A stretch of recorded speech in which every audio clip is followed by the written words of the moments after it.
warahmatullahi wabarakatuh.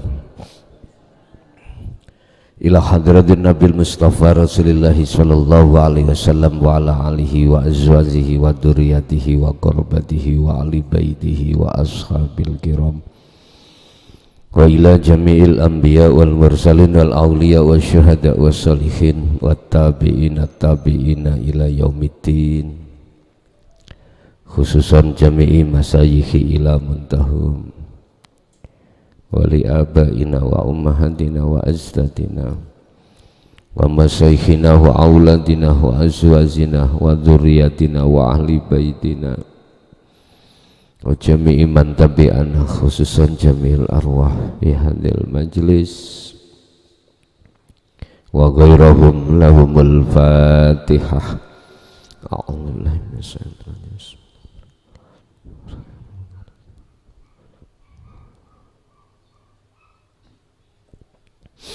Bismillahirrahmanirrahim.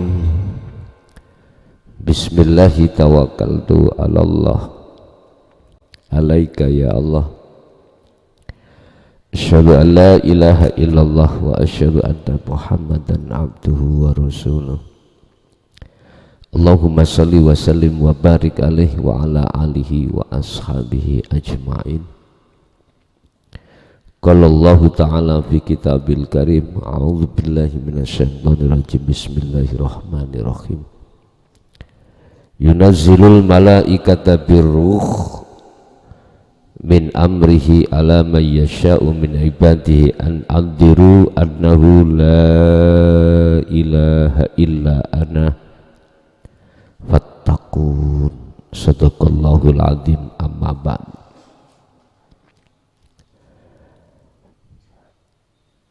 Hadratul kiram dumateng para alim, para ulama, para kiai, sesepuh, bini sepuh, tokoh masyarakat, tokoh agama sewilayah Kabupaten Sidoarjo, tepatnya di Kecamatan Krian, Desa Kraton. Jamaah yang hadir di majelis kulluhum ajmain rahimakumullah. Puji syukur alhamdulillah kita dihadapkan Allah dalam kondisi iman dan ihsan di acara pada malam hari ini, rutinan ngaji bareng setiap hari Ahad keempat di wilayah Keraton Krian Sidoarjo. Untuk malam hari ini kita akan membahas di dalam surat An-Nahl ayat 2, di mana di situ ada hamba Allah yang dikehendaki dan dipilih oleh Allah untuk menerima wahyu, yang wahyu ini tidak lain dan tidak bukan hanyalah untuk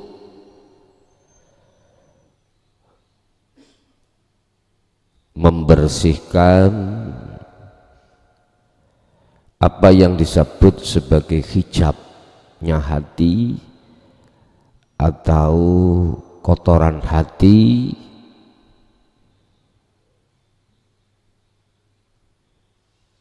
supaya betul-betul ruhaniyah itu terlepas dari sifat-sifat yang dicela Allah, seperti halnya takabur, riya, hasud, dan lain sebagainya. Ketika saat Allah memberikan wahyu itu pada hamba yang dikehendaki, sekali lagi saya katakan, tidak ada kaitannya dengan nasab, tidak ada kaitannya dengan dzurriyyah, tidak. Maka Makanya sekali lagi jangan pernah gegeran lagi tentang nasab dan dzurriyyah, jangan. Jangan berbangga-bangga diri, hatimu akhirnya takabur karena nasab atau dzurriyyah. Jangan. Sudahi semua itu. Allah akan mengangkat hambanya dan memberikan wahyu terhadap hambanya itu, hamba yang dikehendaki. Tidak akan berbicara latar belakangnya itu, nasabnya harus dari garis ini, garis itu, dzurriyyah ini, dzurriyyah itu, ndak. Siapapun yang Allah kehendaki. Bapak Ibu, kita manusia proses asal muasal sama dalam kondisi kesucian. Makanya dikatakan ar-ruh itu suci, nggak ada istilah ruh itu kotor, nggak ada. Olehnya kotor itu muncul bahasa nafsi, nafsu jiwa ini.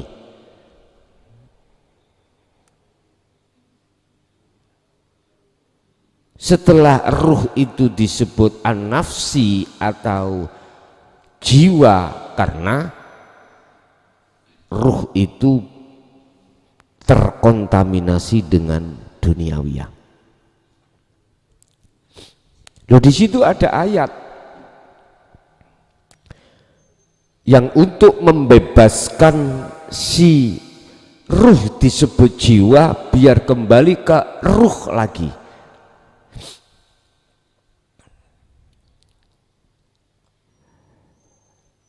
Qad tabayyana ar-rusdu minal ghayy. Di situ ada wahyu, yang wahyu itu akan mendidik ruhaniyah ini. Ini proses mereka yang nantinya ditunjuk Allah untuk menerima wahyu nanti. Ketika dia dididik oleh Allah tentang ajaran untuk pembebasan, trik pembebasan, sistem bagaimana pembebasan ruh dari nafas itu bagaimana, itu dia terima.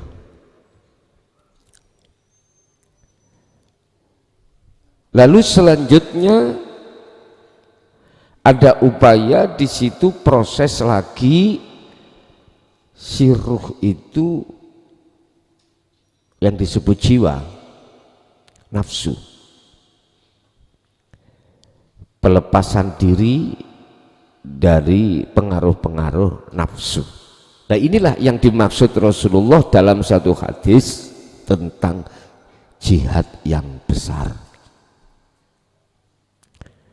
Saya tidak mengatakan secara fisik sekarang ada jihad besar di Palestina, tidak. Kalian lihat umat Islam dari berbagai bangsa, berbagai negara, negara di Timur Tengah. Negara ini, negara itu, punya kelompok ini, punya kelompok itu, merapat semuanya. Bukan itu yang dimaksud jihad besar kata Rasulullah, bukan itu, sekalipun secara syar'i itu.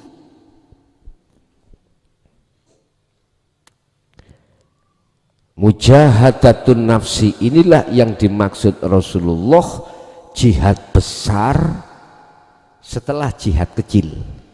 Jihad kecil berarti secara fisik. terlibatlah dia itu melakukan satu jihadun nafsi, jihad besar untuk pelepasan ruh dari sebutan jiwa atau nafsu. Tentunya Allah juga melengkapi senjata di dalam ruhaniyah itu. Itulah yang disebut sebagai syahadat hakikat. Dalam penerapannya ada di zikir sirul asrar di pos su'aul basiroh ke ainul basiroh.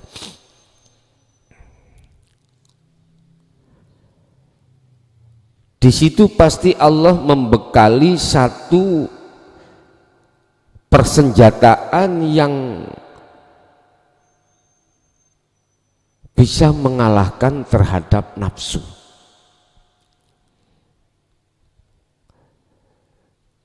Dan persenjataan itulah yang kumaksud buah dari nafi isbat. Kalau bahasa tauhid la ilaha illallah, buahnya itu bagaimana, memfungsikan itu bagaimana, ternyata dijawab anta wa ana. Ketika itu sudah dilakukan, maka disitulah hamba yang dimaksud dalam ayat dalam surah An-Nahl ayat 2. Gak ada urusan nasab, enggak ada. Di situ enggak disebutkan dzurriyyah pun enggak ada. Di situ hanya dikatakan mayyasha, hamba yang dikehendaki. Bisa dia itu orangnya itu enggak mangku pondok, iya bisa. Dia enggak punya status, cuman dia tandanya adalah proses tadi yang kusebutkan. Yunazilu nurunake, Allah menurunkan al malaikata terhadap malaikat biruhi lagi. Ar-ruh itu dimaknani di dalam ayat ini adalah wahyu. Apa sih wahyu itu? Mungkin dalam dunia syariat kita kenal wahyu adalah hal-hal yang hanya tertuang di dalam Al-Qur'anul Karim. Nah, ngaten nggih. Jadi wahyu itu kalamullah. Secara syariat kita telah dikenalkan itulah firman-firman di dalam Al-Quran itu disebut wahyu secara syariat. Tapi yang dimaksud An-Nahl ayat 2 ini bukan itu. Apa? Biruhi, dengan membawa wahyu, berarti wahyu itu identik dengan fitrah. Artinya wahyu itu tidak ada manusia, makhluk apapun yang bisa menyentuh apalagi merubah, gak ada. Yang namanya wahyu itu kesuciannya itu mutlak, bisa dipertanggungjawabkan, alias tidak akan pernah bisa ada yang merubah. Itu wahyu. Wahyu bukan sawah payu loh ya, wahyu. Min amrihi, malaikat tadi turun, ya bisa, ini namanya PT anyaran ngono.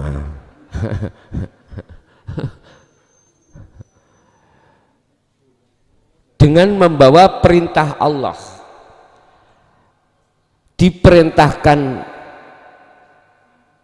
terhadap malaikat, malaikat turun ke siapa? Alaman terhadap orang yasha'u yang dikehendaki Allah.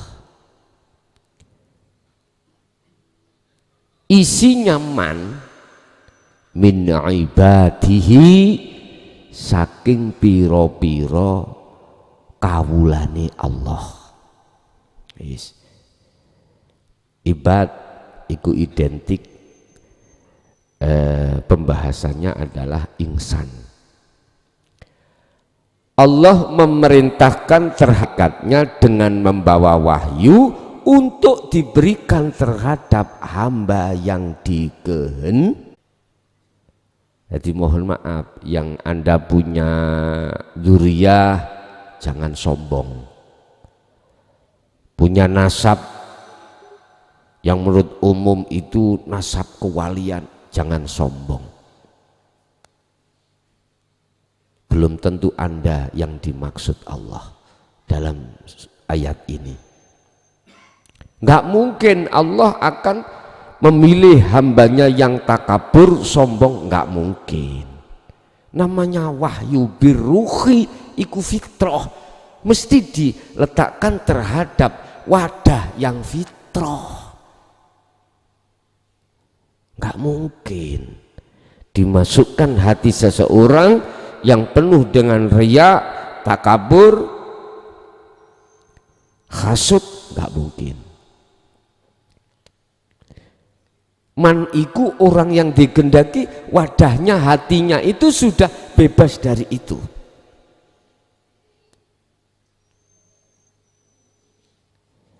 Bapak Ibu, kalau sudah di ranah mayyasya min ibadihi, maka jenengan walaupun secara syariat nggak ada hubungan nasab kewalian, dzurriyyah Rasul, jangan pesimis. Jangan pesimis. Kita tahu siapa bapaknya Nabi Ibrahim, tukang gawe berhala. Beliau itu pemahat berhala, bapaknya Nabi Ibrahim. Nopo kok Nabi Ibrahim yang dipilih? Oleh Allah dijadikan sebagai millata Ibrahim Hanif, yang hatinya condong pada Allah.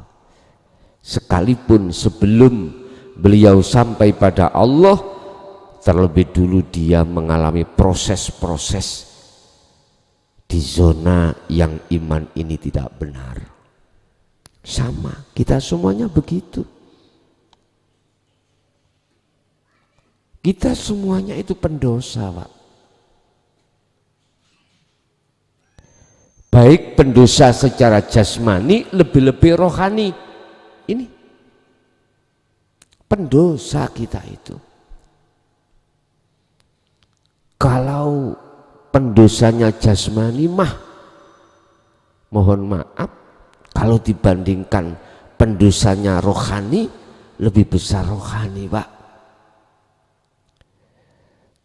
Bahasa sederhana, pengapurane molimo iku kecil kalau dibandingkan pengapurannya, pengampunannya apa?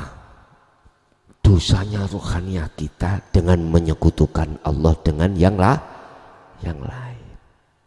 Beratan ini, Pak. Beratan ini. Tapi bukan berarti kesalahan jasmani itu terus kita abaikan, yondak Pak. Tetap kita harus lebih berhati-hati. Apalagi jenengan sudah diproses Allah di dalam masa pensucian diri, dari iman selain Allah. Ini ya dah. Tetap di situ kita harus ngateake, memperhatikan etika baik secara jasmani lebih-lebih rohani. Untuk apa si hamba itu diberikan wahyu, dan wahyu yang bagaimana yang dimaksud? Anziru, supaya jenengan iki ngelingake, memberikan seruan, memberikan peringatan terhadap yang lain terkait iman yang selama ini ruhaniyah kita sebagai pendosa.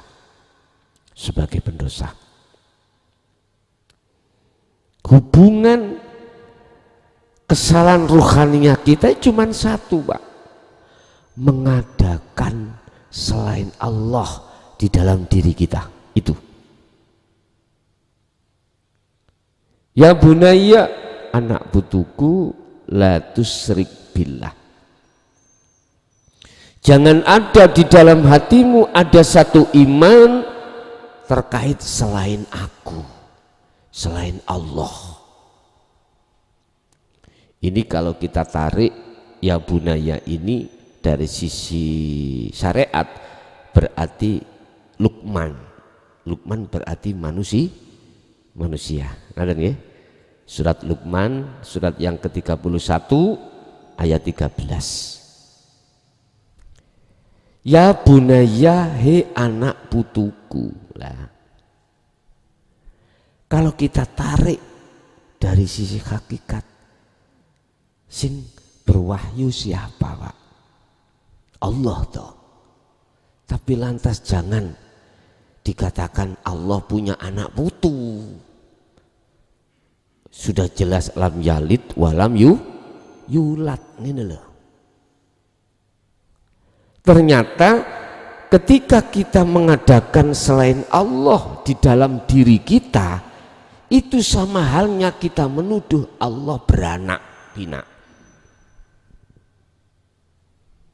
Maksudnya apa? Contoh saya, aku mengadakan selain Allah dalam hal yang berkuasa, menguasai sehingga bisa untuk memberikan manfaat atau mudorot atau memberikan petunjuk, membimbing panjenengan. Hatiku ada keakuanku seperti itu, sama halnya saya itu menuduh bahwasanya Allah beranak dan berputu-putu. Nggak terasa toh? Nggak terasa.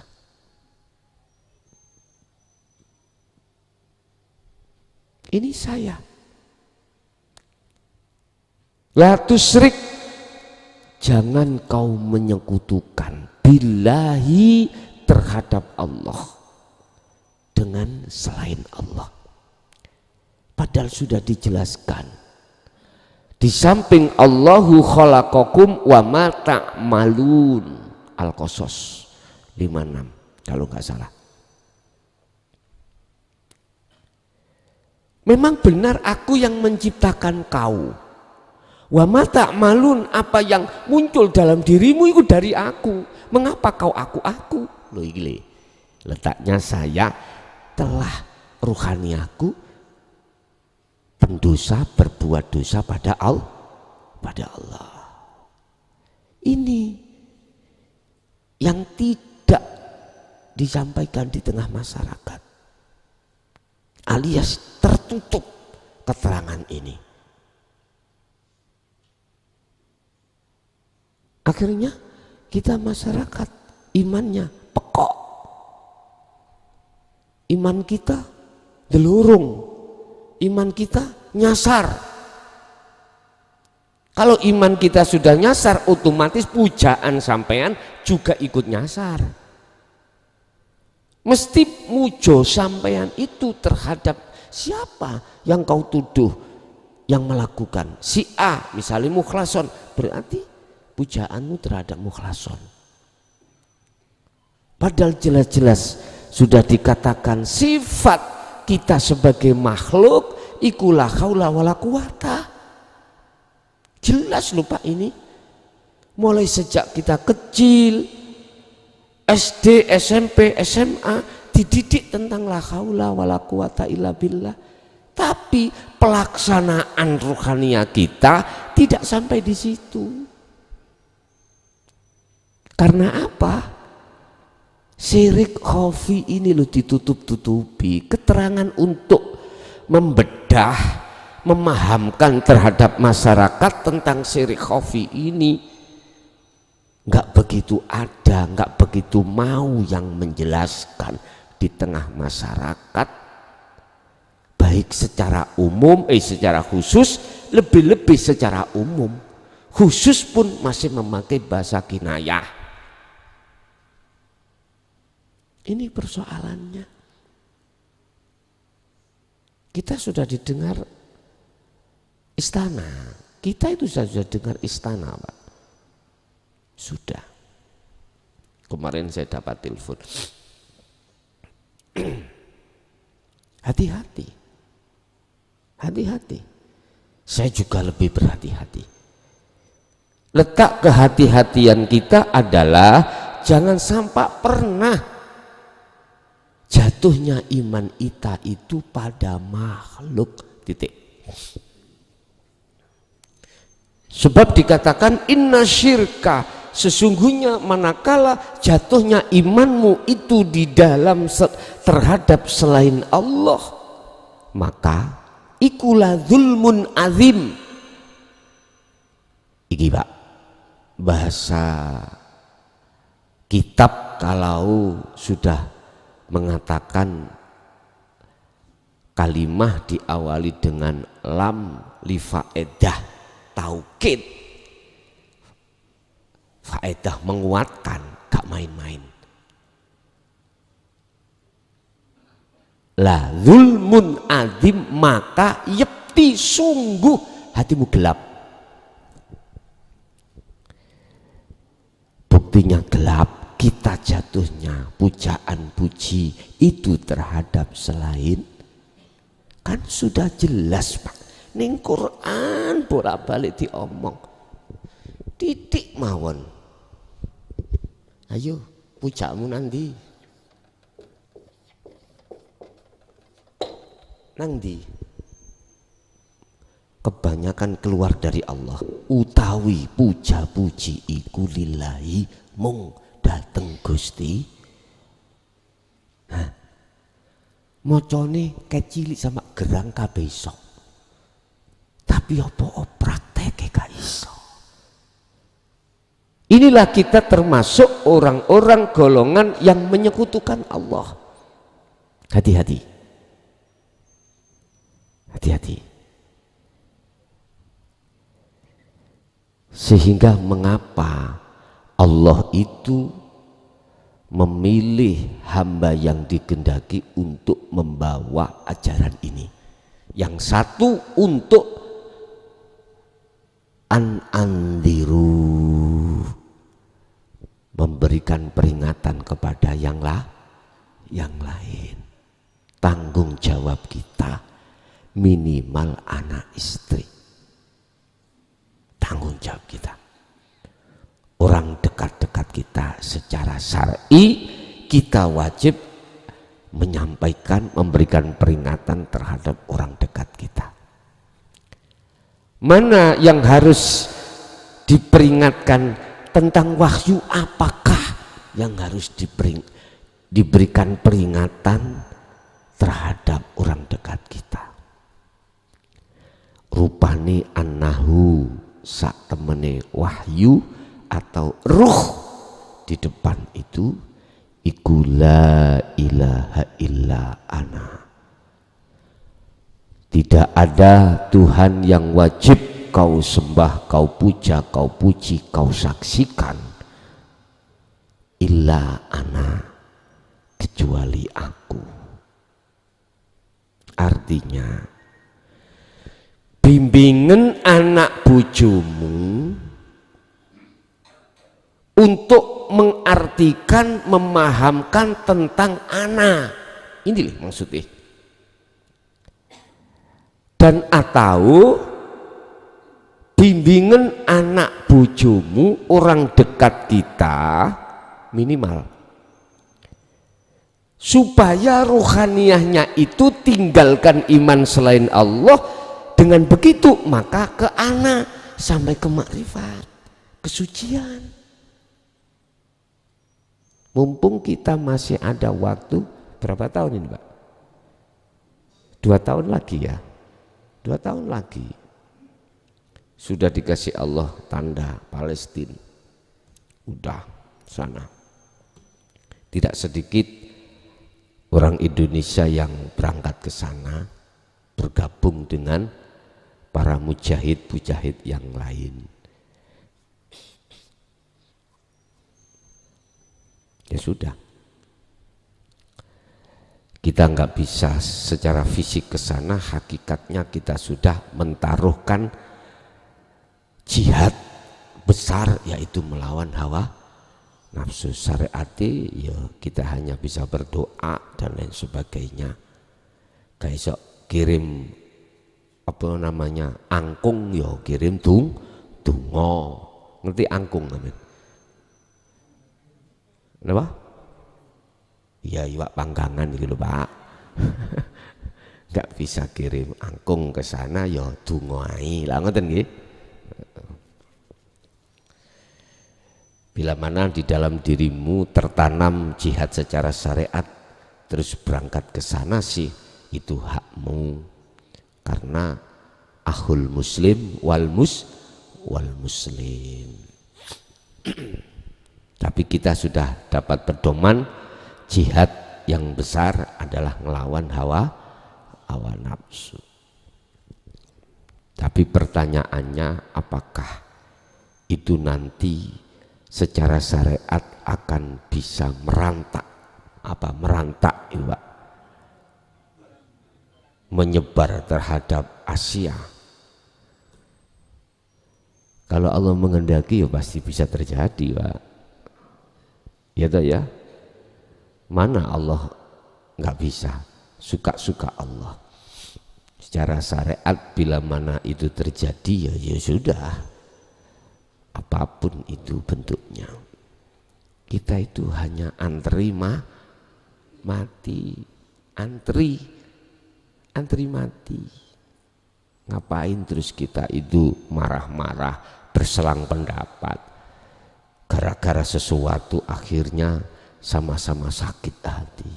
Ngapain sih? Nggak ada manfaatnya. Makanya kalau rukun kan penak Pak ya, enak rukun.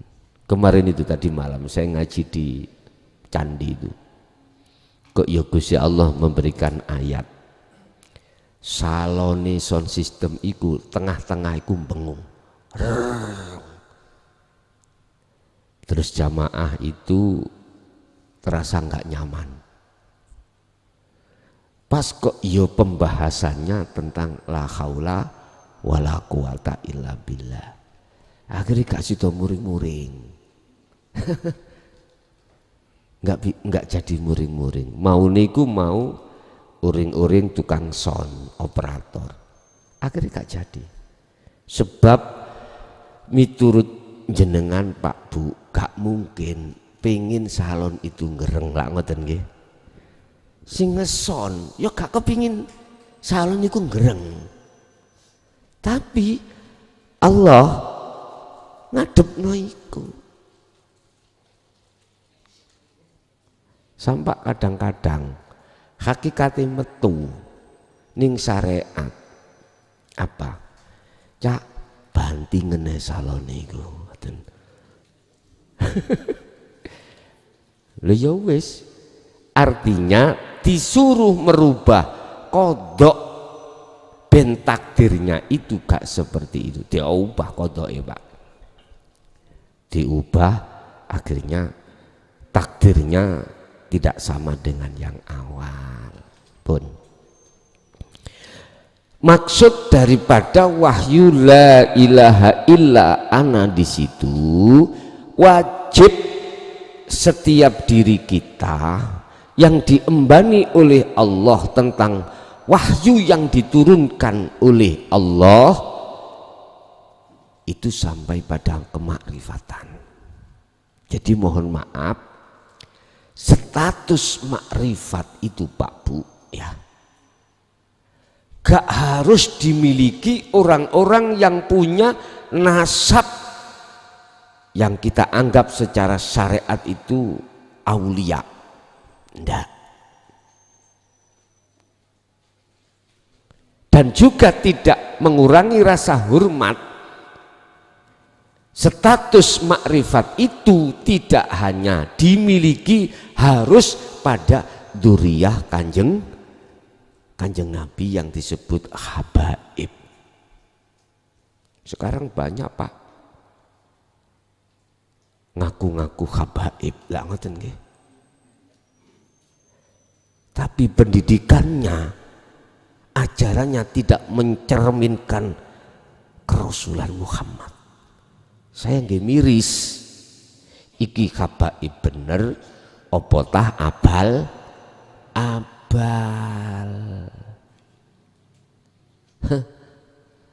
blat-blatan apa piye. Justru habaib asli iku gak mungkin Pak ngaku-ngaku habaib, gak mungkin. Hatinya ngaku-ngaku aku dzurriyyah Rasul. Boten Pak.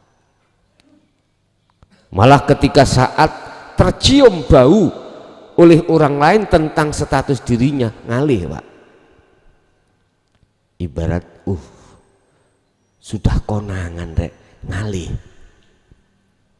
Apa? Kisinan apa niku? Ketahuan. Justru dia tinggalkan pergaulan itu. Biasanya gitu. Nyun sewu, aku yakin sing petok-petok iku sing ngendok. Paham maksudnya? Istilah ayam berpetok-petok iku sing ngendok.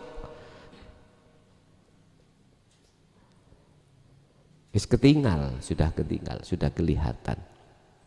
Makanya saya beranikan katakan, andai kata memang iya Anda dzurriyyah Rasul, jangan takabur.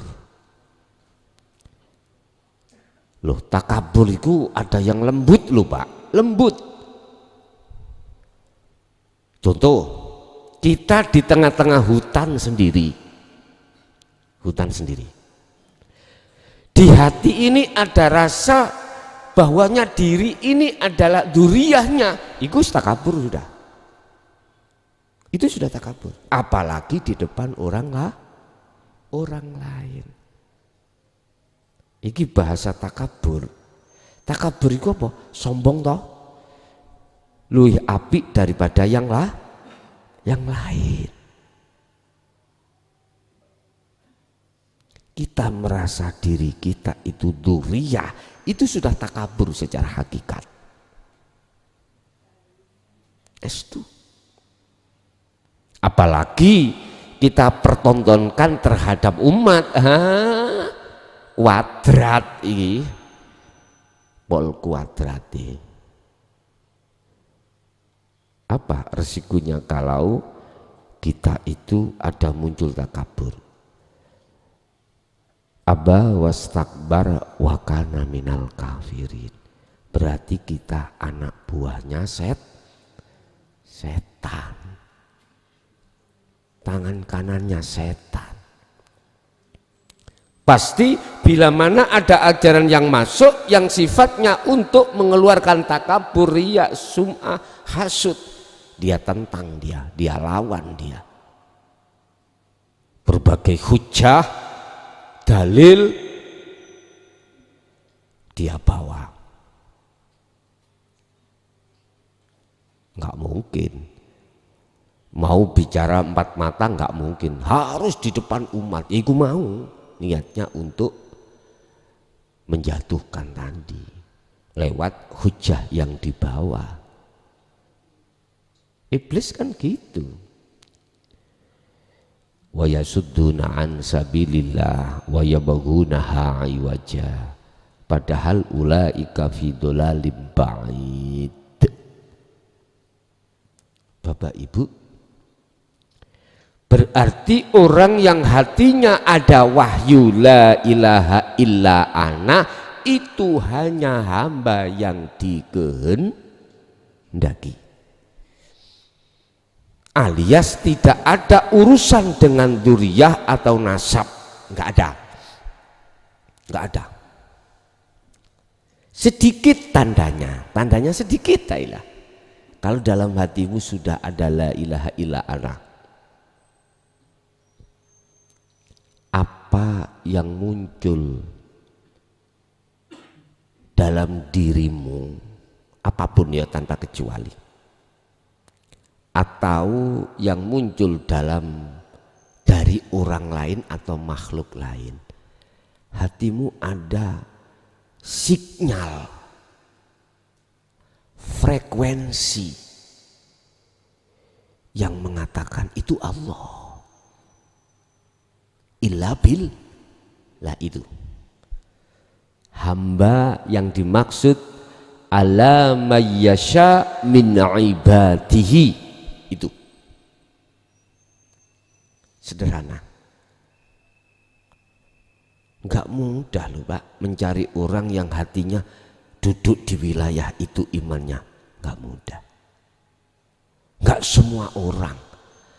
Allah meletakkan ruh atau wahyu, yang dimaksud wahyu itu la ilaha illa ana itu hanya pada hati hamba yang sudah tidak ada iman selain Allah. Coba sampean lihat, karena kealiman ilmu fuqaha, balaghah, mantek, nahwu, sorob, ketika menyampaikan makalah, mohon maaf, kalau tidak ada la ilaha illa ana dalam hatinya, takabur tok Pak, riya. Bahaya ini, bahaya untuk umat yang tidak ada la ilaha illa ananya, pasti tersedot. Apa tersedot ya? Tertarik, pasti tertarik Pak, pasti ketarik. Tapi jenengan berhubung frekuensinya tidak ada di situ, gak nyambung. Artinya gimana Pak? Gini, gak mudah sampai ikut tertipu. Walaupun 3 hal yang diserukan oleh nafsu di situ dan tangan-tangan nafsu, apa? Yastakhibunal hayatat dunya alal akhirah, membikin Anda beriman pada selain Allah. Kalau sudah masuk selain Allah, maka alal akhirah, melalaikan kebenaran, iman yang sebenar-benarnya. Sapa sing ngaji mukhlason, aku dewi mukhlason, teman bersumpah atas nama Allah, sing ngaji mukhlason, ya ketarik kau. Hatinya nggak bisa melihat Allahnya yang berperan di situ, nggak bisa. 2, wa yasudduna an sabilillah. Walaupun Anda ini ya sudah mulai masuk pembelajaran tentang la ilaha illa anta, supaya bisa sampai ke ana, dan juga jenengan yang sudah sampai ke ana pasti dihalang-halangi dengan berbagai cara. Ya sudduna an sabilillah.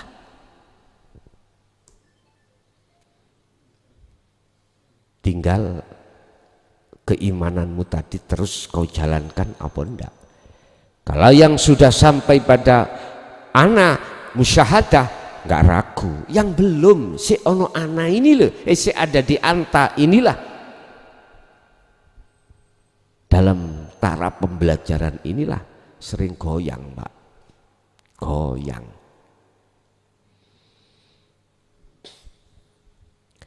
Mau gak percaya aku gak dikasih, percaya iku aku iki salah imanku, bingung Pak. Mau gak percaya saya dibenci, disisihkan dari pergaulan, disuruh keluar dari rumah,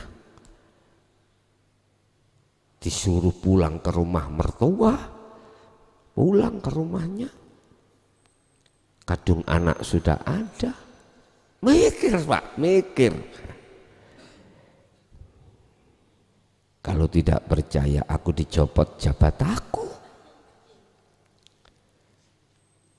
Satu sisi tanggung aku masih banyak, dilema Pak.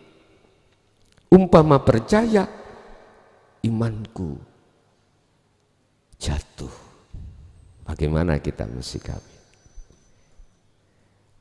Kalau gak mengikuti aku, keluar dari rumah, ini rumahku, kamu kesini cuman bondo.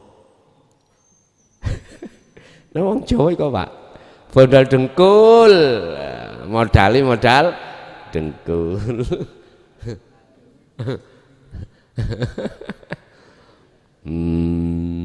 Mikir Pak. Terus bagaimana kita bersikap? Sebab ada Pak jamaah yang sudah ngubungi aku, Gus, kula nek ngaji nang sampai nek konangan dipegat.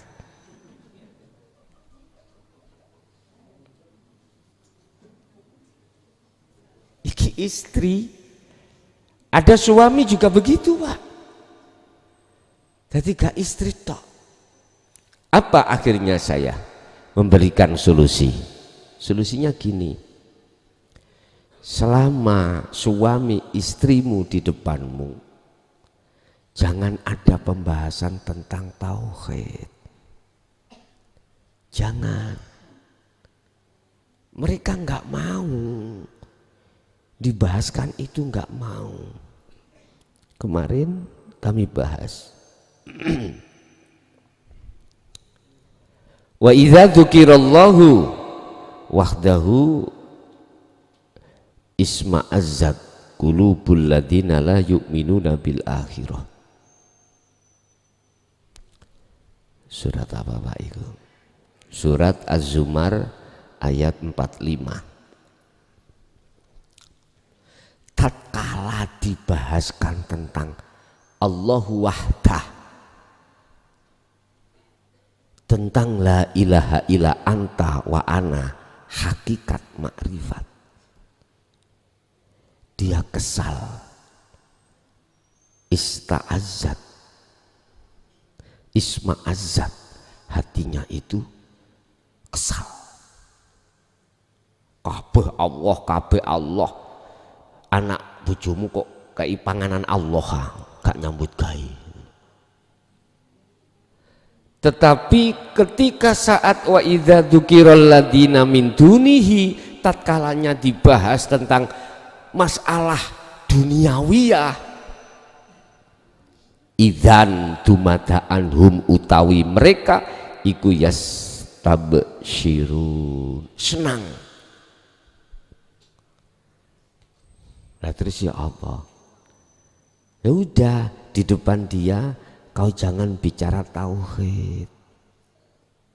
Nanti aja kalau istri atau suamimu keluar rumah, suami budal kerja, wis setel YouTube. Jangan waktu suami atau istri di rumah kau pertontonkan di depannya. Lah masalahnya kau itu dalam posisi serba salah. Gak nganut iku, katanya modal dengkul disuruh keluar dari rumah lah ngoten nggih. Terus ngikuti tentang iman sampean kededel rusak. Itu tadi. Jadi sembunyi. Fattakun. Ketika saat jenengan kali kulo ini sudah mendapatkan wahyu la ilaha illa ana fattakun. An-Nahl ayat 2 tadi. Apa? Kita diperintahkan untuk terus tetap istiqomah di dalam ana. Harus di dalam ana. Fattakun bahasanya adalah takwa yang meliputi ilmu amal istiqomah. Kita tetap istiqomah no ana di dalam diri Anda. Artinya apa yang muncul di dalam diri Anda dan di luar diri Anda jangan pernah ada selain ana. Jangan pernah ada selain aku Allah. Paham Pak nggih? Sampai kapan? Hatal yakina, sampai mati. Bahasa jasad di dunia ini sampai kita mati. Hatal yakin itu surat Al-Hijr ayat 99. Ya Rasul, sampai kapan saya kholwat? Sampai kapan saya dzikir di ana? Sampai kapan saya itu duduk di tajalli? Hatal yakin sampai mati. Iki bahasa umum dikatakan sampai mati. Terus lalu mengapa kok saya memberikan deadline 40 hari berkholwat? Itu semata-mata untuk melatih membiasakan diri kita untuk berzikir, untuk berkholwat. Sehingga sampai saya katakan jikalau 40 hari 40 malam belum ada tanda-tanda ana di dalam hatimu, lanjutkan, tambahi lagi 40 hari lagi, 40 malam.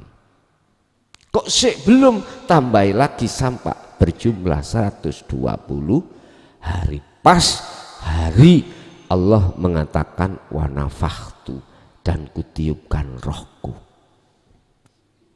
Wong Jawa, wong meteng tingkepan. Tingkepan ini berarti berapa sasi Pak? 6 sasi ya itu. 6 sasi biasa ya. Bapak Ibu hadirin Jawa rahimakumullah. Itu khusus hamba yang digendaki, tandanya ada di situ. Kalau sudah dapatkan itu, ana, apa kewajiban kita selanjutnya? A'andiru. Tadi Allah katakan dalam surah apa namanya, An-Nahl, andiru, supaya jenengan iku juga nyampeake terhadap anak istri. Bahasa orang dekat ini bisa anak istri, bisa teman, CS, bisa saudara. Tinggal nanti Allah bagaimana. Cuman jenengan harus punya etika. Orang yang sudah sampai ke anak pasti punya etika. Apa etikanya? Innaka, sesungguhnya kaum Muhammad ikulah tahdi. Iki kalau sudah sampai ke anak mesti sampai iki seperti ini nanti. Ikulah tahdi, ora bisa aweh petunjuk kaum Muhammad. Man, terhadap orang ahbab harta yang kau cintai. Muhammad, sekalipun orang dekat kau, anak istrimu, kau nggak bisa untuk memberikan petunjuk. Mengapa ayat ini harus dikatakan?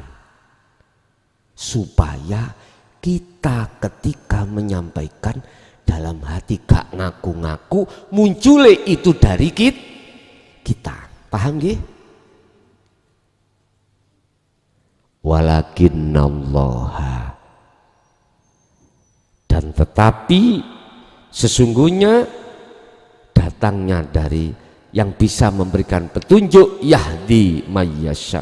Walakinnallaha, akan tetapi sebenarnya yang bisa memberikan petunjuk itu adalah Allah. Walakinnallaha mayyasha, tetapi yang memberikan petunjuk terhadap hamba yang dikehendaki hanyalah Allah.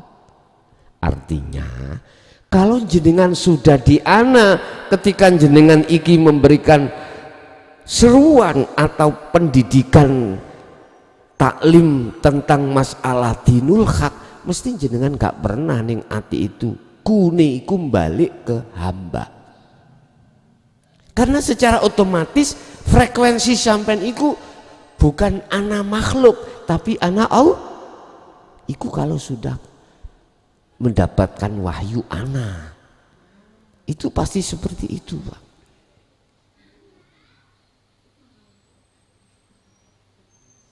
Otomatis toh jenengan ketika muncul apa yang dari jenengan itu, jenengan dikatakan karena Allah, bukan karena dirimu. Ini Quran, Pak. Muhammad, bukan kau yang memberikan petunjuk, sekalipun orang dekat kau, apalagi orang jauh seperti kita, itu kan orang jauhnya, ya kan? Sesungguhnya yang bisa memberikan petunjuk itu adalah aku, kata Allah. Aku, kata Allah gitu. Jadi ayat ini dijelaskan harus di tengah umat supaya kita itu gak kejebak di dalam takabur. Di sini. Yang kedua, kita biar tidak terjebak di dalam pujaan-pujian ikut terhadap makhluk, iman terhadap makhluk, supaya tidak seperti itu. Terus mengapa itu tidak disampaikan di tengah masyarakat syariat dulu, Gus?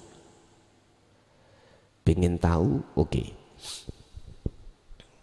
Sebenarnya, Pak, wahyu ini harus disampaikan terhadap orang yang belum mengerti. Ini cara tujuannya ada di situ. Ilmu didatangkan itu khusus untuk orang yang belum mengerti. Lah, kok ya di situ ada yang sudah mengerti? Lah, itu sebagai mukobalah atau tambahan penguatan iman aja. Makanya target saya itu membahas itu hanya pada orang syariat saja, Pak. Sebetulnya di situ yang belum mengerti hakikat. Apa buktinya? Dasarnya mana? Oke. Bil huda wa dinil haq liyudhirahu ala dini kulli. Iki liyudhirahu ala dini kulli. Ayat ini ada yang mengartikan datangnya petunjuk dan agama yang bertauhid itu untuk mengalahkan agama yang lain. Ada yang memaknai seperti itu. Kalau saya memaknai begini, sederhana dan tidak menyudutkan orang lain. Datangnya dinut tauhid itu untuk memberitahukan iman yang sebenar-benarnya iman terhadap orang yang imannya belum ihsan, wis titik, supaya tadi ihsan. Sangat halus. Walau karihal musyrikun, walaupun olehnya menyampaikan itu semua mencaci membenci. Berarti yang membenci kan orang-orang yang tidak satu faham toh Pak itu. Inilah sebagai dasar saya harus saya sampaikan terhadap orang-orang coro nembak itu mestinya ada di sasarannya, ada di orang syariat saja yang belum mengenal hakikat, bukan terhadap jenengan. Pada jenengan itu ya wis maklum ae, nggih leres, bener. Mestinya harus disampaikan khususnya terhadap mereka yang belum hileras, masih berontak. Walau karihal kafirun, walaupun Muhammad itu kau sampaikan di tengah-tengah umum.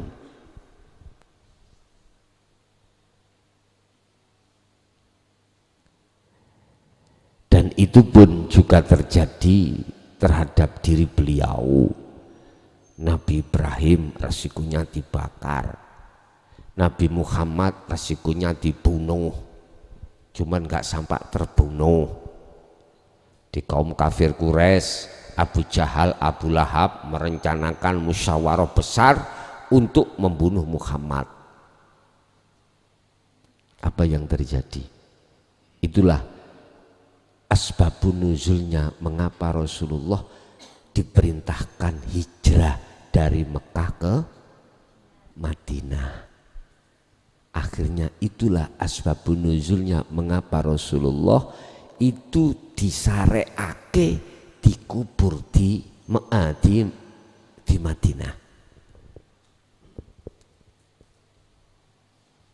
Karena di Mekah itu kumpulan-kumpulan orang-orang jahat.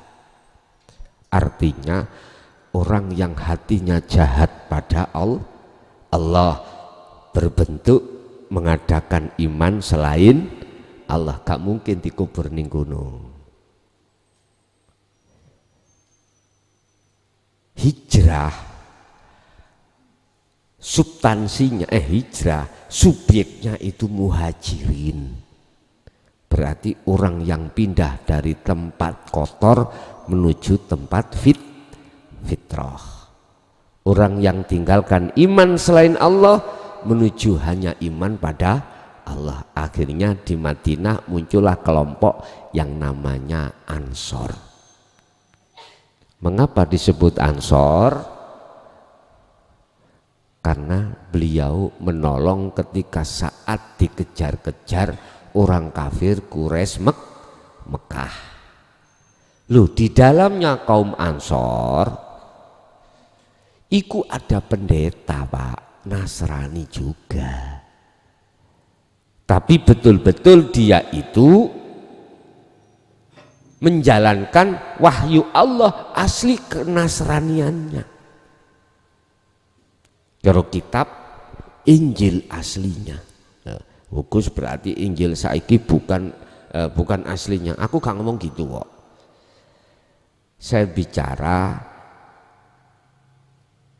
di antara orang Madinah itu yang menolong Rasulullah disebut sebagai kaum Ansor, itu ada orang Nasrani. Gitu loh. Yang orang Nasrani itu pedoman kitabnya iku Injil, yang Injil iku wahyu Allah. Gak ada perubahan, gak ada yang bisa merubah Pak. Kalau sudah disebut wahyu birruh itu terjamin, jadi gak ada yang bisa merubah, itu gak ada. Bapak Ibu, Akhirnya beliau sampai wafatnya itu ada di Madinah. Sama dengan kita. Kita saat ada di wilayah iman pada selain Allah, tatkala kita mengenal iman hanya pada Allah, tantangannya luar biasa. Luar biasa. Dari istri, dari suami, orang dekat jenengan yang belum ada di situ, bagaimana komentarnya? Sungguh menyakitkan bila dirasa. Iya, menyakitkan. Hei, gurumu itu tahu gendeng. Nek kui ngikuti, awakmu malah gendeng kuadrat. Wis macem-macem. Wa yabghunaha iwaja. Mereka akan berusaha untuk membengkokkan imanmu yang sudah berjalan lurus. Macem-macem dengan berbagai cara dan berbagai propaganda yang akan dilakukan. Itu pasti. Berat memang, tapi bukan berarti beratnya itu Anda tidak terus hijrah, enggak, tetap harus hijrah. Pindah dari iman yang tadinya selain Allah, iki hanya beriman selain terhadap Allah. Ini kemarin kami kedatangan orang Nasrani, Pak. Sampai sekarang ada di pondok. Wis aku gak buka apa sejarahnya dia, gak usah. Yang jelas dia bertobat, ingin menata hatinya pada Tuhan. Sama Pak, Robbakum setelah mendapatkan wahyu dalam hatinya, surat Az-Zumar ayat 54. Wa anibu ila rabbikum wa aslimu lahu min qabli ayyatiyakumul adzabu summa la tunsorun. Jikalau kau meninggalmu sebelum kau kembali kepada Tuhanmu, artinya sisa umur hidup kita tinggal berapa, kita sia-siakan untuk berkasih mesra terhadap selain Allah. Akhirnya kita meninggal belum sempat kembali kepada Tuhan, maka sumalatun sorun, gak akan pernah mendapatkan pertolongan ruhaniyah ini. Tersesat, kalau bahasa syariat, masuk di alam barzah dalam keadaan tersiksa, apalagi besok alam akhirat. Udah. Kemarin minggu datang perempuan.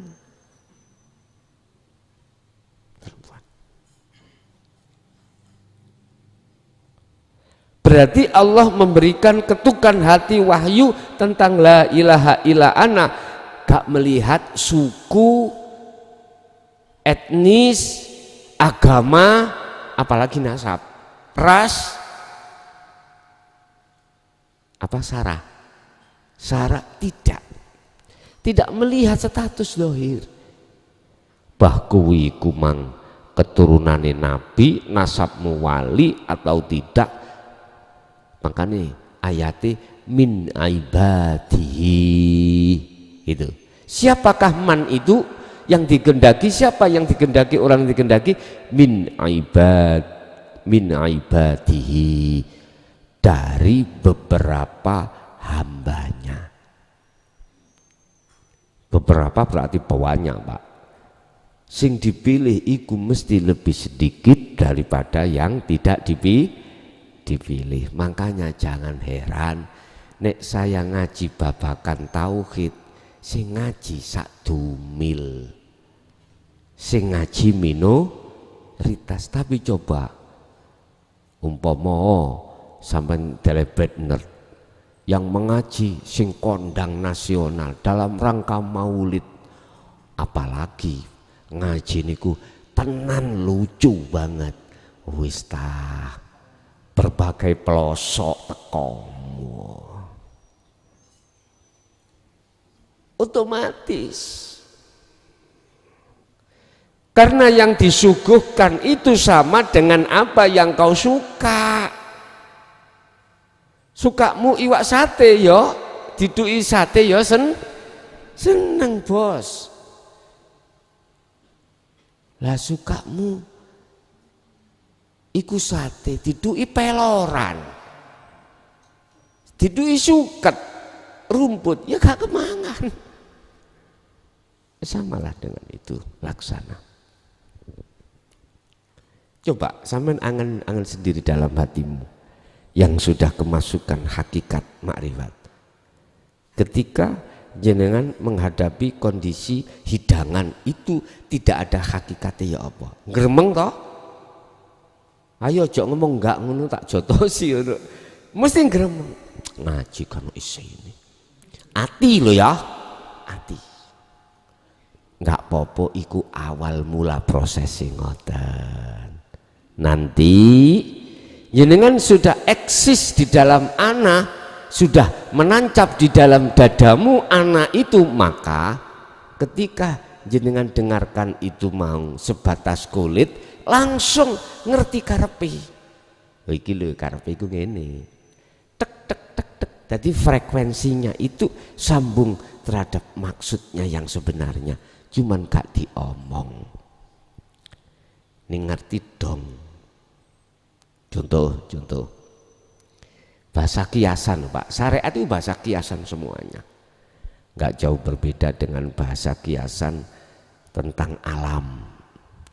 Mengapa ya pelandingan utawi laba-laba itu kok sibuk bikin rumah, nanti kalau kurang rapet direwapeti lah gitu nggih. Semakin lama semakin lebar. Kok gak sibuk cari laler makanan nyamuk ya, kok sibuk membenahi rumah. Ternyata jawabannya langsung sampai dong. Oh sapa wonge sing gelem bangun rumah ruhaninya, apa sing dibutuhno iku datang sendiri. Artinya datang sendiri yang mendatangkan Allah. Laler teko, sing nekakno ya Allah. Nyamuk teko, apalagi tambah besar. Wa may yattaqillaha yaj'al lahu makhrajan wa yarzuqhum min haitsu la yahtasib. Datangnya itu tanpa disangka-sangka. Dia membangun rumah ruhaniyah. Lewat mana? Yaitu takwa tadi loh. Apakah itu harus mau menang di meja di kursi terus gak obah-obah engkau sego teko dhewe wangan oh yuk gak ngono maksude. Wayahe kerja ya kerja, apapun aktivitas kita secara jasmani ya seperti biasanya, tapi mudah itu nanti. Jenengan bekerja ya gak keberatan, terasa hati enak, damai, lan sak piturute dan seterusnya. Iki Quran kok Yohan. Ojo sing dimaksud iku anugerah, iku urusan sing dibutuhno panganan dohir. Wa yarzuqhum min haitsu la yahtasib, ini bisa diartikan anugerah tidak hanya yang dibutuhkan jasmani tetapi juga rohani. Bentuk anugerah rohani itu apa? Mudahnya jenengan selalu bertemu Allah. Itu loh anugerah. Bapak Ibu hadirin jamaah rahimakumullah. Kalau toh yang dimaksud surat An-Nahl ayat 2 ini hamba yang dikehendaki saja yang mendapatkan ana la ilaha illa ana, terus selanjutnya kita itu bagaimana? Di situ ada ayat Pak, andiru. Sampai ikuti apa gerakan hati sampean. Apakah ada dorongan untuk menyampaikan terhadap orang lain atau tidak? Kalau ada dorongan dari Allah, ya jangan sampai tidak kau lakukan. Kalau tidak ada dorongan dari Allah untuk menyampaikan, jangan kau paksakan untuk menyampaikan. Barometernya ada di situ. Berarti Anda harus selalu melihat sinyal dalam hati jenengan. Sebab mohon maaf, terkadang perkara apa yang sampean sampaikan itu bersumber dari dorongan dari Allah dan resikonya luar biasa, itu akhirnya tidak. Sebab Allah sudah mengerti dan tahu semua yang akan terjadi. Berarti jangan pernah khawatir. Tapi bukan berarti selalu itu sampaikan walaupun tidak ada dorongan dari Allah. Ini kok kita paksakan, pasti di situ akan terjadi sesuatu yang tidak kondusif. Akan menjadikan permasalahan ruhaniyah jenengan mengke. Laksana nek gelas iki ketutup, gak mungkin Allah perintah untuk mengelucurkan air ke dalam gelas. Gak mungkin. Gak mungkin. Kalau gelas itu tutupnya sudah kebuka, maka disitulah Allah mesti ada perintah untuk memasukkan air di dalam gelas. Artinya tidak sia-sia. Bapak Ibu hadirin jamaah rahimakumullah, itulah apa yang telah disampaikan dan dijelaskan dan diberikan Allah terhadap kita terkait surat An-Nahl ayat 2. Siapa hamba yang dikehendaki untuk menerima tentang wahyu la ilaha illa ana, dialah prosesnya seseorang yang hatinya ketika diajarkan tentang la ilaha illa anta atau hukum hakikat atau ajaran tauhid, hati ini sudah terima. Yang kedua, kita hati ini akan terus rindu untuk melakukan kholwat atau zikir supaya kita bisa bertemu Allah. Sebab kerinduan dalam hati jenengan yang sangat membara untuk bertemu Allah tidak bisa dicegah. Dan itulah nanti kita akan sampai pada la ilaha illa ana. Setelah itu tentang ayat andiru, untuk memperingatkan terhadap yang lain tentang wahyu ini, lihat sinyal di dalam hati kita masing-masing. Oke, itu Bapak Ibu apa yang bisa kita terima pada malam hari ini. Kita masuk pada sesi tanya jawab, barangkali ada, monggo kami persilakan.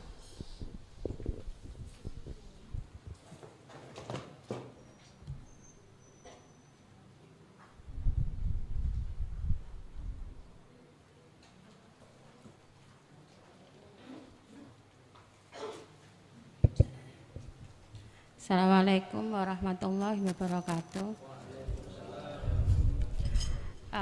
Mau tanya Gus, apa bedanya tauhid rububiyah dengan ilmu tauhid uluhiyah?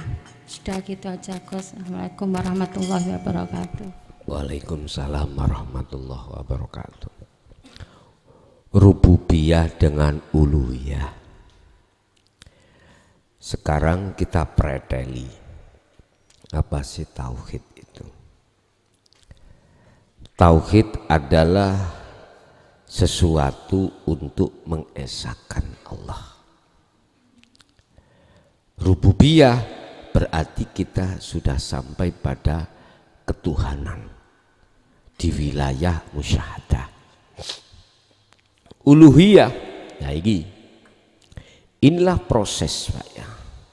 Proses kita ketika amal jasmani ini dikatakan nanti tauhid kita uluhiyah menuju rububiyah. Mohon maaf, kita masih ada proses, kadang kita itu imannya kadang Allah, kadang selain, karena husnul a'mal nata iju husnil ahwal. Kita masih di dalam proses Pak. Kita misalkan masih ada di dalam proses la ilaha illa anta menuju ana.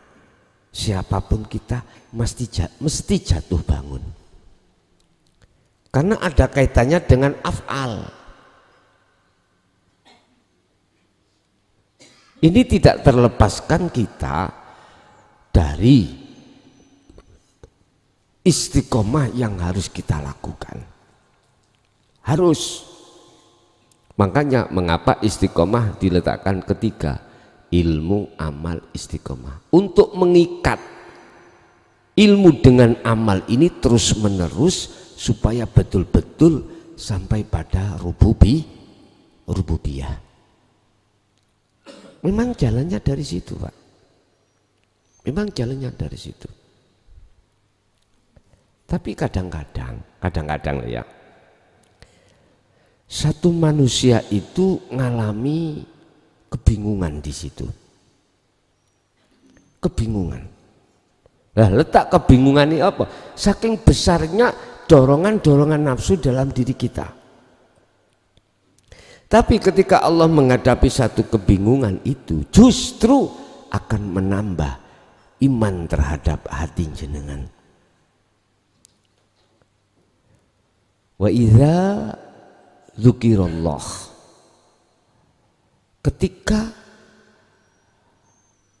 Allah itu disebut,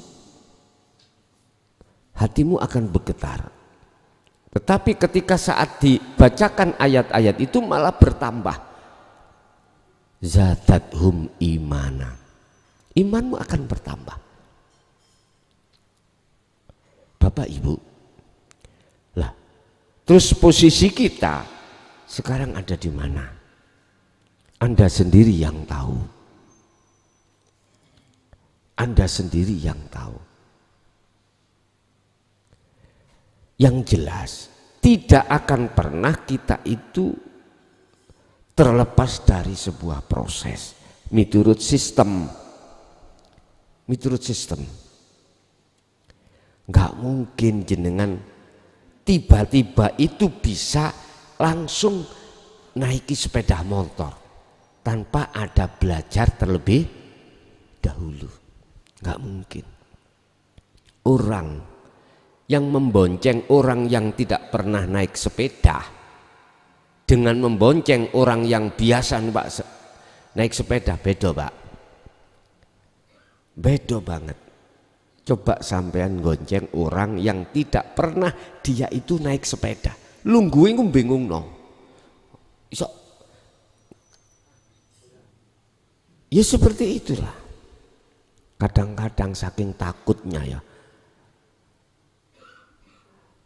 panger murid kau wecoki. Jenengan yang nyetir biasa boleh angel. Coba yang sudah terlatih numpak sepeda enak, apalagi yang mau ngerangkul.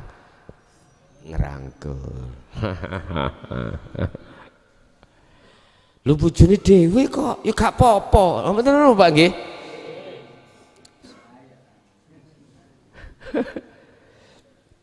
Nyun sewu, lebih baik mana hati gendeng pada Allah ambek gendeng nang sakliyane Allah.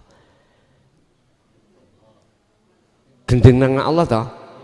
Kalau begitu jangan kau cegah istri suamimu ngaji, babakan ngaji sing gendeng no ati, biarin. Lah ya Gus, bojo kula niku lho sejak ngaji nang sampean Sakniki kok gak njalukan. Itu proses Pak memang. Estu, empun curiga jenengan. Empun curiga. Empun curiga. Karena siapapun dibuka ning hikam.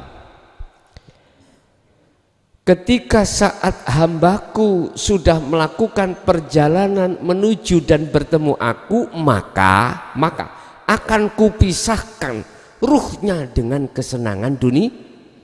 Ruhnya dipisahkan oleh Allah. Apa supaya jenengan rindune ikut terus menyang Gusti Allah. Nek urusan jasad iku melok dipisahkan, iku wis urusane Allah dhewe.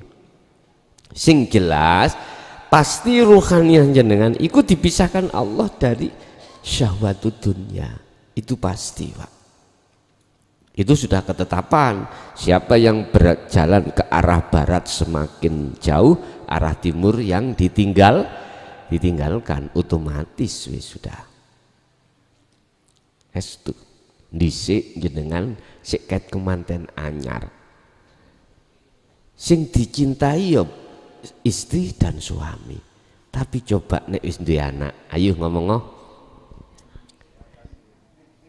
ngalih nang Lu memang ikut hukum alam Pak, hukum alam. Dulu kita manggilnya masuk keluar rumah, yang sekarang sudah punya anak 2. Anak yang pertama itu laki-laki lemu Pak ya. Biasanya orang Jawa kan kalau manggil itu kan manggil bapaknya iku karang anak. Berhubung anak lemu, bojone diceluk ndut ngono. Karang anak ya. Lho niku gak popo Ewan. Awale. Dulu manggilnya yang, sekarang ndut. Dan atau mohon maaf lah Pak. Dulu lewang sing. Kumanten anyar kan biasa toh Pak ya, durung kalong. Boso sudah punya anak 3-4 lemu, manggilnya bukan yang ndut. Kan bisa jadi terjadi seperti itu, tapi gak mangkel. Cuman pertanyaan aku, opo nyelukmu saiki kok ganti ndut? Paling tidak bapak arek-arek lah ngoten nggih. Atau yang ayah, sekarang ganti ma. Dulu yang, sekarang apa naluri hatimu mesti berkurang, pindah nang anak. Kalau sudah anak nanti mutu, sampeyan tinggalilah pindah ke putu, kecuali jenengan iki duwe anak maneh. Ngeten. Kula nggih mboten percaya Pak, katanya disebut putu iku putusan, karena kami belum punya putu. Sekarang saya sudah putu 2, itu memang seperti itu, kayaknya seperti itu. Berhubung aku juga punya anak kecil, imbang wis. Yo anak yo putu, apalagi nanti juga punya anak kecil lagi, kan belum di atas 12 Pak, kan masih 7. Iya, masih 7. Saya dulu itu dibilangin sama orang tua, abahmu iki anake 12, kuisuk nek hanya 12, harus di atas 12. Aku yang mikir, saya pikir Pak, kok gak keruntelan kayak cendil lah. Tapi ternyata ketika tahun demi tahun saya lalui, ternyata indah sekali perjalanan itu. Nggih, kula nggih mboten nemen-nemen dikeki yo tak trimo, ora dikeki yo gak apa-apa. Pun manut mawon. Jadi tauhid uluhiyah dan tauhid rububiyah itu adalah sebagai proses perjalanan kita tahalli menuju tajalli. Fisik menuju ruhani. Ada lagi?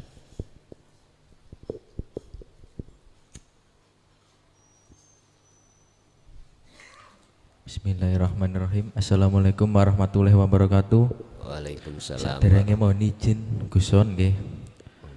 Kula wingi niku sampun terbuka nggih alhamdulillah.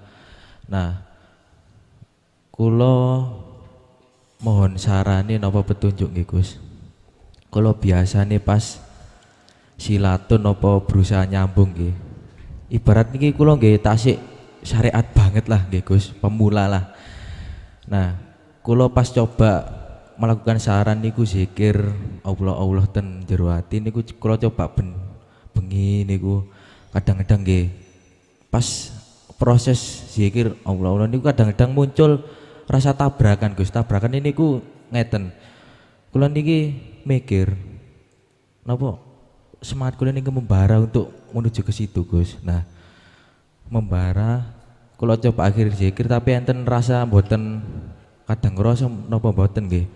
Nah, terus kalau coba mikir malih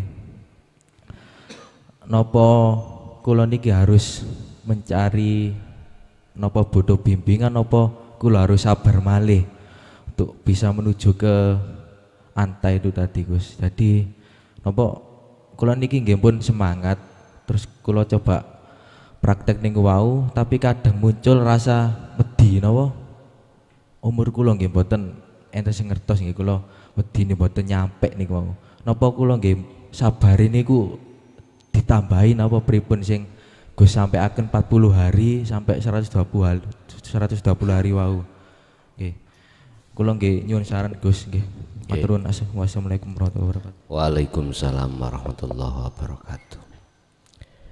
Detik-detik lama dan cepatnya wusul atau masuk di musyahadah itu tergantung detik-detik pelepasan keakuan hamba dalam hal berzikir, dalam hal berkholwat, dalam hal apapun. Artinya sebagai saran aja, lepaskanlah keakuanmu dalam berzikir. Yang merasa keakuanmu yang berzikir. Lepaslah keakuanmu dalam hal yang berkholwat. Lepaskanlah keakuanmu dalam yang merasa, mengimani. Lah, keakuanmu diri nafsu ini hamba, manakala itu lekas sudah terlepas, maka disitulah langsung muncul keakuan kebenaran Allah yang terjadi alias musyahadah wusul. Entah iki urusan berapa detik hitungannya, berapa menit hitungannya, berapa jam hitungannya, udah itu urusan Allah. Sederhananya mengalir aja lah. Akhirnya di situ. Sebab olehnya kau bisa melepas, siapa yang melepaskan? Allah lagi toh? Allah lagi. Berarti ngalir aja biar enggak ada beban di dalam hatimu seperti itu. Ingat, kul katakan Muhammad, lillahi iku tetep kedue Allah opo asyafaatu syafaat jami'an khalis sepekabehani. Katakan Muhammad syafaat itu hanya milik Allah. Berarti syafaat pelepasan aku siapa? Allah dah. Allah. Yang melepaskan juga Allah, yang memunculkan akunya juga Allah. Loh, kalau hati sudah masuk di wilayah itu sudah tidak ada beban. Enteng banget. Ati wis gak ono rasa kebebanan, kewajiban dan lain sebagainya, gak ada. Enteng, ringan. Iki nek boleh saya katakan plong. Plong niku apa to, Pak? Yuk plong sudah. Kalau sudah plong kan penak Pak. Plong, wis nggak ada yang menyumpeti, nggak ada yang menyumpeli, ngeten. Buntoni lah, angel sirek wis ngene iki SD gak lulus ya. Wis gak apa-apa, walaupun bahasa Indonesia saya kampungan, sing penting jenengan paham itu aja. Ngoten, nggih. Ada lagi?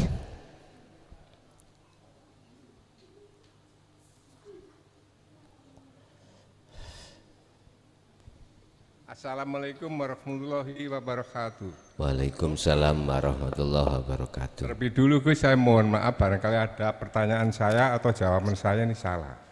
Nggih. Pertama, teman saya pernah ke rumah saya minta obat. Nah, saya heran, obat apa ini? Mungkin saya tidak jualan obat. Nggih. Ternyata piyambaknya mengakui bahwa dia itu sejak kecil dia itu khusyuk, sembahyangnya khusyuk, ngajinya juga khusyuk juga. Terus saya jawab, nah apa kamu sholat itu enggak pakai hakikat itu?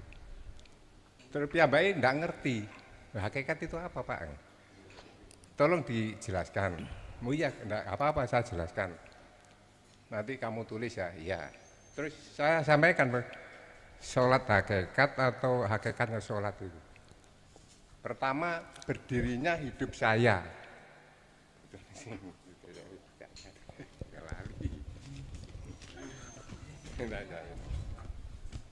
Berdirinya hidup saya, rukunya penglihatan saya, iktidalnya pendengaran saya, sujudnya penghirupan saya, bacaannya ayat pembicaraan saya, duduknya tetapnya iman saya, terus takiyatnya mantapnya tauhid saya, pujiannya keluar masuk napas saya, zikirnya ingat-ingat saya, kiblatnya madep mantep ening dateng ngarsane Gusti Allah, terus salamnya makrifat Islam saya.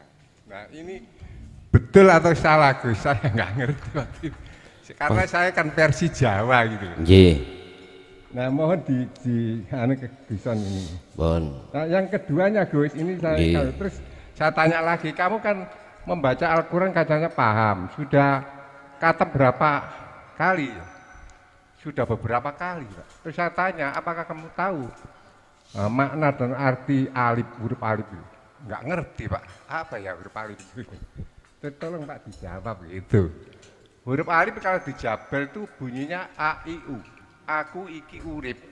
Apakah kamu sudah tahu sejatinya saya hidup ini? Kan saya versi Jawa gitu loh. Ya mohon maaf, ini benar atau salah Gus saya jawab gini. Oh gitu. Saya sejak kecil versi Jawa loh Gus, saya mohon maaf yang besar-besarnya. Nggih. Sampun? Sampun. Nggih. Kalau bahasa saya anak tadi kan sering muncul.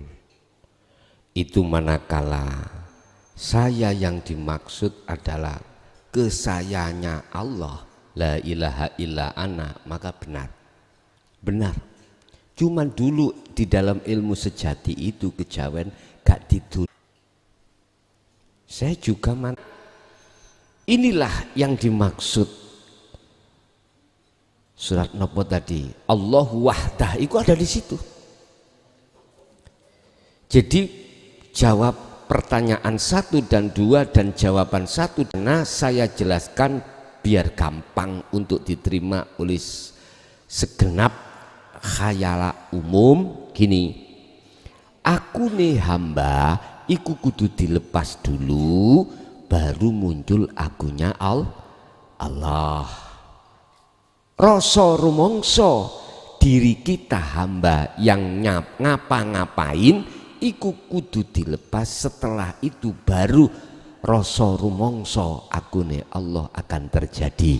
Kul ja'al haqqu wa zahaqal batil innal batila kana zahuqa. Jikalau kebenaran itu datang, maka saat itu juga kebatilan itu akan sirna. Jikalau cahaya lampu ini sudah menyala, saat itu juga akan hilanglah kegelapan. Nggih. Leres Pak Pun, leres. Tapi jawab leres ngeten iki di mata orang syariat nggih wedai. Dulu gak wani, sekarang bebas. Leres pun. Nggih, ada lagi.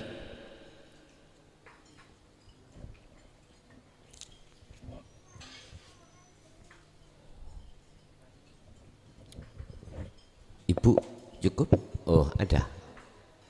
Assalamualaikum warahmatullahi wabarakatuh. Waalaikumsalam warahmatullahi wabarakatuh. Nderek tanglet Gus. Napa ruh niku saged kotor? Nek menawi saged kotor, pripun carane berseni ruh niku? Ngoten nggih. Wassalamualaikum warahmatullahi wabarakatuh. Waalaikumsalam warahmatullahi wabarakatuh. Apakah ruh itu saged kotor? Kalau bisa, bagaimana cara mensucikan? Miki untuk orang perempuan satu, tolong. Jawaban saya, sebelum kami menjawab bisa, itu ada sejarah terlebih dulu yang harus kami sampaikan. Dan sejarah ini berlaku pada siapapun manusia. Walaupun itu Nabi Adam, sampai kita sebagai putu Nabi Adam, anak putunya Nabi Adam, ngalami seperti hal ini. Dikatakan roh iku suci, Pak. Itu di masa zona ketika di surga Nabi Adam. Iki asal muasalnya fitrah. Disebut ruh dalam diri kita iku fitrah. Saat zona jenengan iki di dalam nukot goib sampai akil balik. Nukot goib berarti di dalam zaman azali sampai jenengan iki dilahirkan ke dunia sampai akil balik. Iki zona fitrah. Makanya disebut ruh.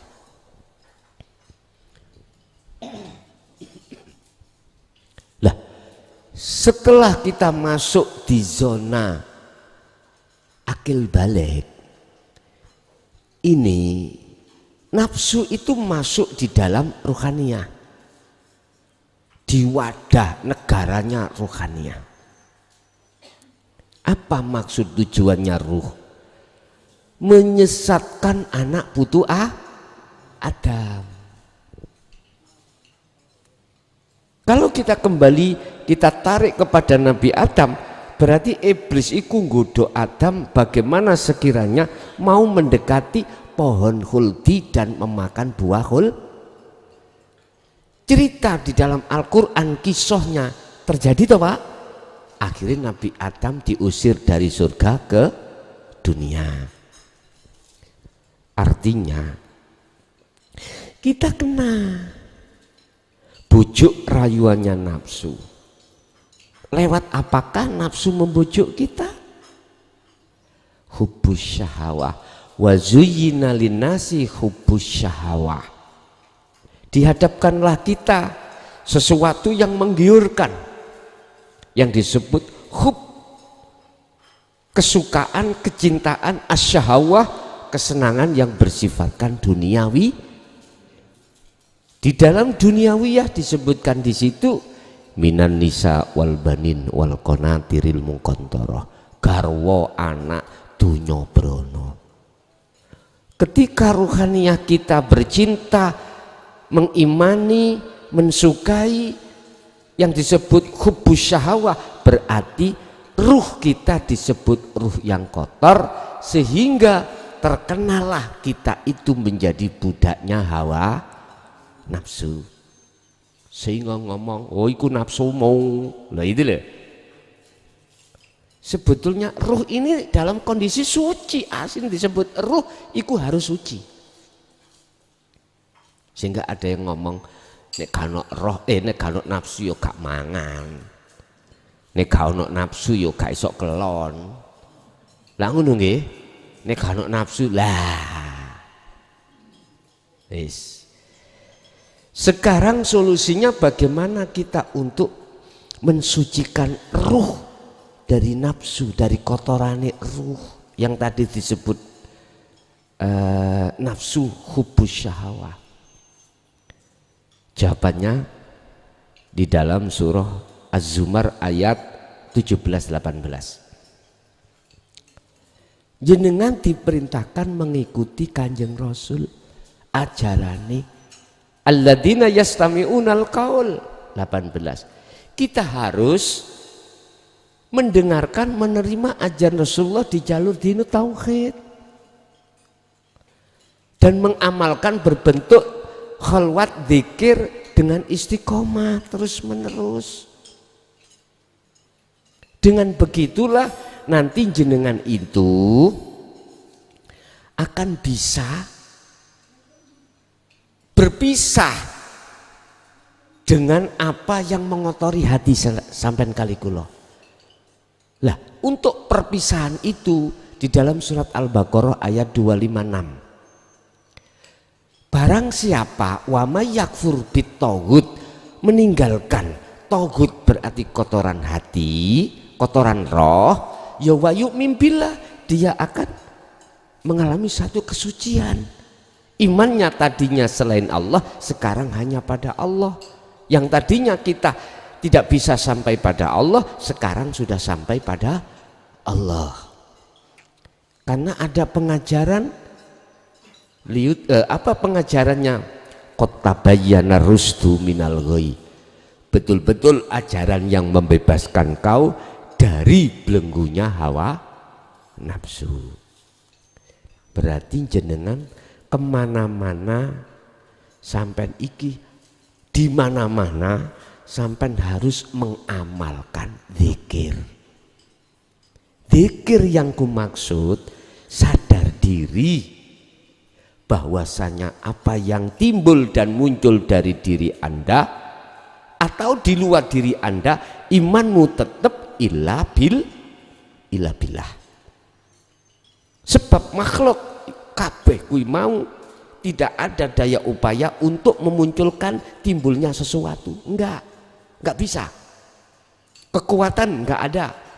Lah, bisanya muncul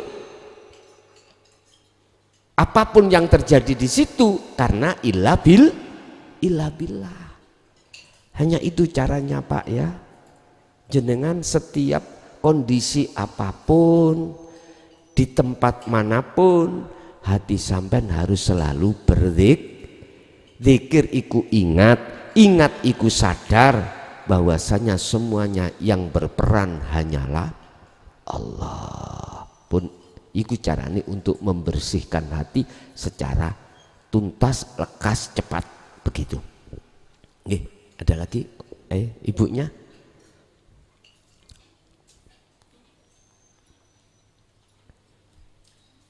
Iku lho gak iso ngurupno. Assalamualaikum warahmatullahi wabarakatuh. Waalaikumsalam warahmatullahi wabarakatuh.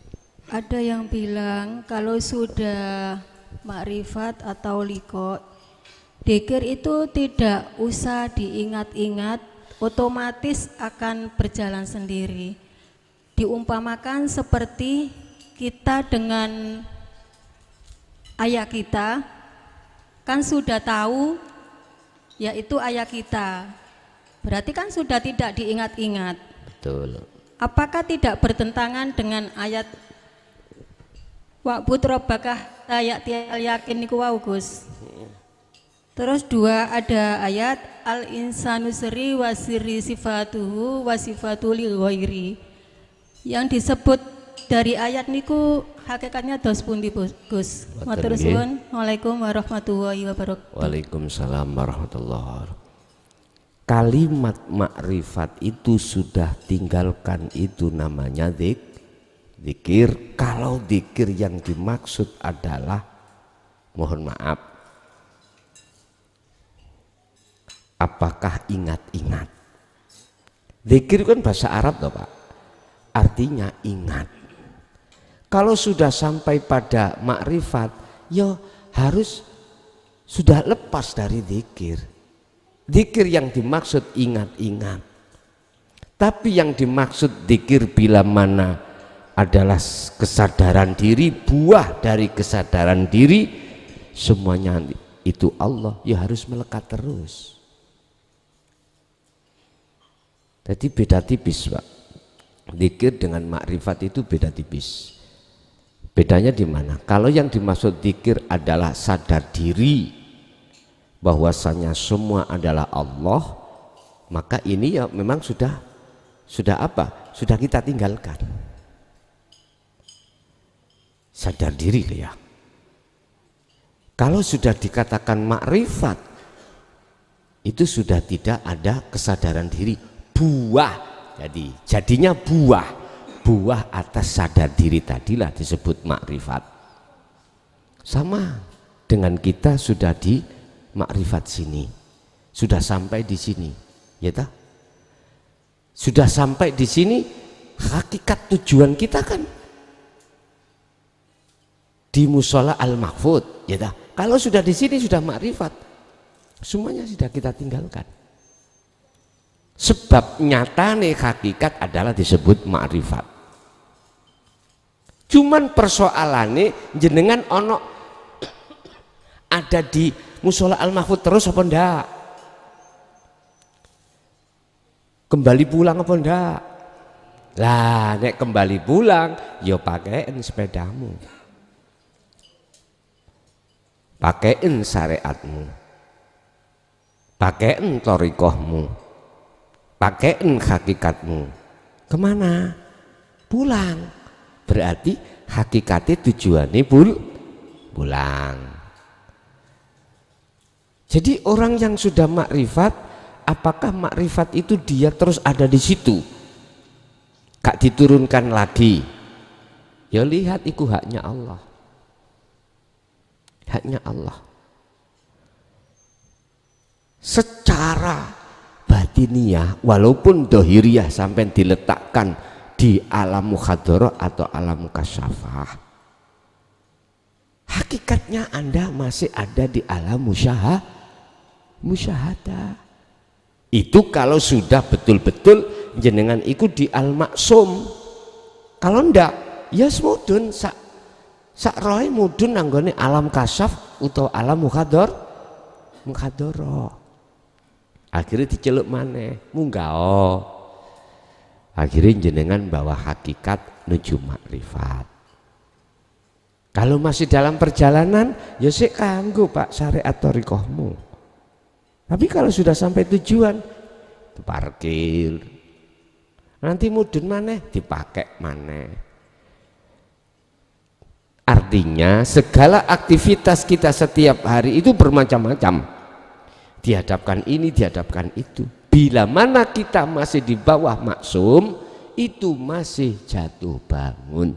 Artinya ruh itu mudun ke kasyaf, mudun ke mukhadharah, diperintahkan Allah naika. Begitulah terus menerus. Sehingga Allah katakan fa aina ma tuwallu fathamma wajhullah. Apapun yang kau hadapi kondisi, depanmu itu ada wajah Allah. Karepe dikongkon terus, balik maneh, metu balik maneh, melebu balik maneh. Yes, itu yang pertama. Untuk yang kedua, terkait masalah apa yang ada di dunia itu adalah rahasia Allah. Tapi bagi Anda bukan rahasia. Sudah tidak menjadi rahasia. Sebab dikatakan rahasia atau ghaib itu karena kau belum membaca, belum membuka dari rahasia yang tertutup. Sehingga mohon maaf, mengapa dunia dan seisinya itu sebagai rahasia Allah? Itu bagi sopo? Ya bagi orang-orang yang hatinya belum sampai pada Allah. Mungkin jenengan dulu pernah pacaran. Zaman jenengan dulu mungkin tahun 70 Pak ya, mungkin 80 ke bawah, itu memakai pelantara PTT Mak Jomblang, nulis surat Assalamualaikum. Wis, surat ini mesti jenengan lem kertasi, tolong ya gemeh nokai. Loh, Anda yang menghantar belum buka isi daripada surat, berarti rahasia buat Anda. Rahasia. Jenengan jadi PTT gitu ya. Tapi bagi yang mengantar, bagi yang pacari, sing maringi, apa ya, yang mengirim, itu kan tulisannya sendiri. Gak jadi rahasia bagi jenengan yang mengirim, yang itu loh, yang menulis. Lah, pingin sampai gak dadi rahasia, sebelum sampai kasihkan surat itu, bukaan dulu. Buka, lim-limane diwaca. Oh, karepe besok itu janjian, ketemuan ning alun-alun jam 7. Wis sampean gupuh lim maneh. Sampean sebelum memberikan kepada si doinya, perempuannya, ketemu teman sampean, apa iku? Amplop rahasia. Bagi teman sampean gak tahu toh, iku rahasia memang. Tapi bagi jenengan sing mengantar, enggak rahasia. Jadi gini loh Pak, Allah itu rahasia buat siapa dan tidak rahasia buat siapa. Memang apa isi dunia itu rahasia Allah. Bahkan ada ayat innallaha ya'lamu ma fis sudur. Bagi orang yang sudah tidak rahasia bagi Allah, Allah sudah enggak rahasia, gak gaib lagi, sudah hakul mubin, nyata. Maka sesungguhnya Allah itu mengetahui segala hal apapun yang ada di dalam dada kita. Itu maksudnya adalah Allah itu sudah tidak rahasia maneh lagi dari Anda. Terus mengapa kok ya dikasih kalimat dunia dan seisinya adalah rahasia Allah? Itu proses bagi mereka yang belum tahu. Makanya jenengan sholat iku kok ya rahasia, Allah iku rahasia tertutup ya, karena mohon maaf proses kita masih menjadi orang buta. Kalau sudah tidak, gak buta, pasti akan nyata. Begitu. Nggih. Cukup? Nggih. Pun Bapak Ibu hadirin jamaah rahimakumullah, itu apa yang bisa kita terima dari Allah. Semua apa yang terjadi jadikanlah sebagai sebuah ilmu yang manfaat dan barokah terhadap keluarga kita, anak putu kita ila yaumil qiyamah. Lahumul Fatihah. Bismillahirrahmanirrahim.